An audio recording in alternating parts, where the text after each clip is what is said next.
கர்த்தர் உன்னை பார்த்து உன் சூழ்நிலை நடுவில் சொல்றாரு, சம்பவிக்கிறது என்னவென்றால், இந்த வசனம் அழகா சொல்லு, சம்பவிப்பது என்னவென்றால் அப்படின்னு என்ன தெரியுங்களா? என்ன உனக்கு நடக்க போகுது தெரியுமா?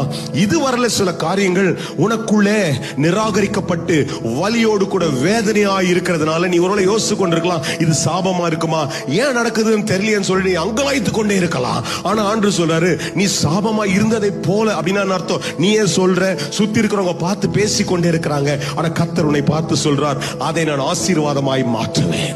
ஏனென்றால் நீ பேசும்பொழுது ஆண்டவர் மாத்திரம் பெற்றுக்கொண்டு இது கர்த்தர் எனக்கு அனுமதிச்சிருக்கிறார், இதை எனக்கு ஆசீர்வாதமாய் மாற்றுவார் என்று நீ அங்கீகரிக்க துவங்க அந்த ரட்சிப்பினுடைய மேல் வஸ்திரம் உனக்குள்ளே இறங்கி கொண்டிருக்கிறது. அந்த ரட்சிப்பு உன்னை மூடுகிறது, அது உனக்கு பாதுகாப்பாய் மாறுகிறது.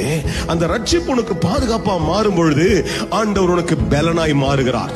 அவர் பலன் வரும்பொழுது எப்படி பவுல் சொல்றாரோ, பெருமைப்பட்டு சொல்றாரு, என்ன பலப்படுத்துகிற கிறிஸ்துவினால எல்லாத்தையும் நான் செய்து முடிப்பேன். அப்ப ஆண்டவர் சொல்றாரு, உன்னை அவர் பல